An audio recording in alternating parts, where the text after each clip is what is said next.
Bom dia, meus amados irmãos. Graça e paz seja-vos dado da parte de Cristo Jesus.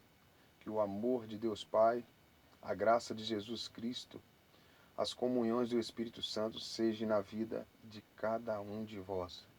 Amados, venho aqui nesta manhã de hoje trazer aos vossos amados irmãos mais uma mensagem, mais uma palavra do Evangelho de Cristo. Palavra que traz vida, que nos salva, que nos liberta do caminho do mal e do pecado. Amados irmãos, o Espírito de Deus hoje me traz ao meu coração uma palavra muito abençoada, uma palavra muito eficaz e revigorosa para a vida dos cristãos, servos fiéis e temente ao Deus vivo. Neste tempo em que a fé está se esfriando, o amor diminuindo, mas que aqueles que permanecem sobre a graça esplendorosa do Espírito de Deus, estão conseguindo permanecerem de pé, avançando no Evangelho a nós concedido pelo amor e pela misericórdia de Jesus Cristo. A palavra que trago hoje para os amados irmãos se encontra no livro de Atos dos Apóstolos. O capítulo é o 9, versículo 1 ao versículo 4. Assim diz a palavra do Senhor. E Saulo, respirando ainda ameaças e mortes contra os discípulos do Senhor, dirigiu-se ao sumo sacerdote e pediu-lhe cartas para Damasco, para as sinagogas, a fim de que, se encontrasse alguns destes, caminho, quer homens, quer mulheres, os conduzisse presos a Jerusalém. E indo no caminho, aconteceu que, chegando perto de Damasco, subitamente o cercou um resplendor de luz do céu. E caindo em terra, ouviu uma voz que lhe dizia: Saulo, Saulo, por que me persegues? Aleluia, louvado seja o nome do Senhor. Glória a Deus. Este homem que outrora as Escrituras Sagradas vai nos revelar que era um homem cheio das suas convicções, cheio das suas certezas, cheio das suas autoridades sobre tudo e sobre todos. Agora, a palavra de Deus vai nos revelar que algo diferente começa a acontecer na vida deste homem. A palavra vai nos revelar que outrora Saulo, conhecedor das Escrituras Sagradas, estudioso de um evangelho a qual lhe fora ensinado segundo o testemunho do próprio, desde a sua meninice, desde o teu tempo de menino, veio ser instruído, direcionado no caminho de um evangelho a qual lhe afirmavam que era o evangelho de Cristo, o evangelho de Deus. E ele, já demonstrando em suas ações que tudo o que lhe fora ensinado, isso ele o guardou e começou a praticar da forma como lhe haviam instruído que deveria ser. E acreditando eu agora, tomando por base a palavra da Bíblia que ele isso fazia não porque tinha ódio no teu coração, não porque tinha mágoa no teu coração, não porque era uma pessoa serva do diabo, servidor do inferno, mas porque verdadeiramente acreditava que aquilo que agora aprendera, que lhe fora direcionado, era o certo, a verdade a ser feita. Que ele verdadeiramente estava defendendo as causas de Deus por amor a Deus. E por isso deveria tirar do caminho tudo aquilo que era contra Deus e contra as vontades de Deus. Por que eu tomo por base aquilo que li e acredito nessas palavras que agora eu disse? Porque o próprio Cristo, em suas palavras, veio até Saulo e perguntou a Saulo: por que você anda me perseguindo? E este, demonstrando agora uma falta de conhecimento sobre aquele que ele achava que conhecia e que verdadeiramente agora estava servindo, ele pergunta: quem é o Senhor? E Jesus agora responde para ele: eu sou Jesus, a quem tu persegues. Para mim, este diálogo, esta conversa de Jesus Cristo, Filho de Deus, com Saulo, era ele agora dando uma oportunidade a Saulo de entender e de verdadeiramente conhecer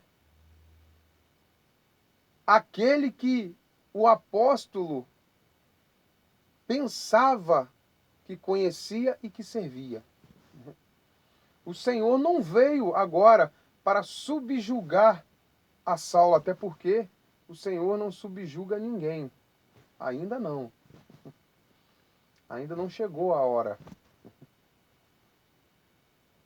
Mas ele veio para se apresentar.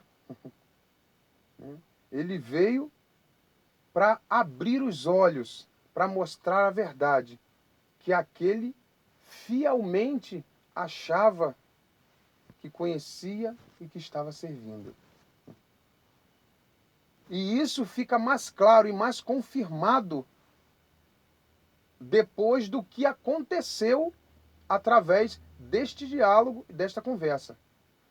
Porque se fosse ao contrário a isso que eu estou dizendo, a partir dali, este homem, ele não mudaria a tua estrada, ele não mudaria as suas ações, ele não mudaria as suas palavras. Mas não foi isso que a partir dali os textos sagrados nos mostra que aconteceu. O texto sagrado nos mostra, vai nos mostrar que a partir dali houve uma transformação, uma mudança, uma nova direção na vida deste homem, a ponto de até o próprio nome deste homem agora ter sido também mudado. Aleluia, glórias a Deus. Glórias a Deus.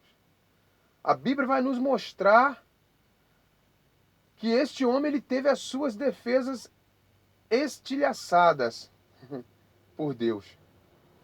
E Deus agora mostra a esse homem que verdadeiramente o conhecia por completo e que sabia que tudo aquilo, toda aquela ação ruim, toda aquela ação errada que aquele homem cometia, não era porque ele queria praticar o mal, fazer o mal, mas porque ele achava que verdadeiramente estava fazendo o bem, praticando o bem, mesmo sendo uma ação opressora, sangrenta, ele achou que estava servindo ao reino dos céus, ao reino de Deus. E por amor a Deus, ele sim, ele até mesmo perdia ou tirava vidas. Aleluias. Aleluia, glórias a Deus. Mas Deus agora, Jesus Cristo agora, mostra para aquele homem que aquilo que ele estava fazendo, a direção que ele estava tomando era errada. A forma de agir era errada. Mas que iria o direcioná-lo e colocá-lo no caminho que deveria andar. E provando para nós que o Senhor nos conhece, não somente por fora, mas também por dentro,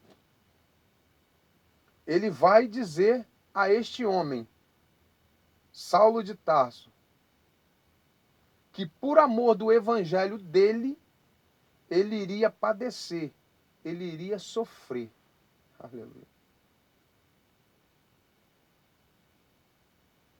Aleluia. Jesus Cristo estava dizendo, agora não somente para Saulo, amados irmãos que estão me ouvindo, mas também para nós nos dias de hoje. Aleluia. Glórias a Deus. Que verdadeiramente todos nós que desejamos viver o Evangelho de Cristo, a obra de Cristo, o amor de Cristo em nossas vidas, teremos as nossas defesas também estilhaçadas por Deus. E nesse momento Deus vai nos mostrar que nos conhece verdadeiramente e que a cada um de nós Ele vai dar a tua graça. Porque tudo aquilo que achamos, que pensamos, tudo aquilo que temos a certeza que é o certo, Ele vai nos mostrar que se não for a graça dele sobre as nossas vidas, jamais conseguiremos ou chegaremos em algum lugar. Porque a graça dele nos basta. E o próprio apóstolo Paulo veio a entender isso depois que teve as suas defesas estilhaçadas por Deus. As suas certezas, as suas convicções, né? A sua fé. O texto bíblico em Atos 9 vai nos mostrar que até mesmo em muitos de nós existe uma fé que não é a fé correta, que não é a fé bem direcionada. Mas que se nós, pelo amor de Deus, a graça de Deus, a misericórdia de Deus, também tivermos as nossas defesas estilhaçadas, Ele vai nos mostrar qual é a verdadeira fé, qual é o verdadeiro grau da fé genuína. Porque até mesmo se não tivermos a fé genuína, a fé direcionada, implicaremos coisas de nós, ações de nós, baseados em fé que achamos que é verdadeira, que achamos que é genuína. Mas que, na verdade, só descobriremos que é a fé errada a partir do momento que tivermos um encontro verdadeiro com Deus, né? Que tivermos as nossas defesas destilhaçadas, né? E assim descobriremos que até aqui talvez vivemos uma fé que não foi a fé genuína, a fé direcionada. E por isso acabamos cometendo erros, atrocidades, achando que estamos fazendo para a honra e para a glória de Deus. Mas quando, na verdade, estamos servindo ao inferno, mesmo sem saber que estamos servindo. E o diabo está se deliciando com isto, porque tudo está acontecendo para o seu bel prazer, e não para o prazer, a graça e glória de Deus. Mas isso não cabe mais somente a nós. Não. Mas cabe a Deus mudar o rumo da nossa direção. Mas isto que aconteceu com Saulo não vai mais acontecer nos dias de hoje na nossa vida. Por quê? Porque já está testificado por escrituras sagradas. E agora, diferentemente de Saulo, nós agora temos o privilégio de conhecermos a história que um dia aconteceu para que não venha mais acontecer. Porque aquilo que agora estamos conhecendo por testificação bíblica vai nos trazer agora a sabedoria e a direção para entendermos até aqui o que temos feito em nossa caminhada. E aí, tomando por base esse texto bíblico, iremos entender, é parecido com o que eu estou vivendo agora. E então, iremos agora para os joelhos, porque iremos entender que se não clamarmos pelo nome dele, para que ele venha com graça sobre a nossa vida e desestilhasse as nossas defesas, para nos mostrar a verdadeira fé, o verdadeiro caminho, certamente iremos caminhar e caminhar, achando que estamos com ele, mas que na verdade estamos sem ele. Amém ou não amém? Deixo essa palavra para os meus irmãos amados e queridos neste dia de hoje. Que a graça e a paz de Cristo esteja sobre a vida de cada um de vós. Fique com Deus.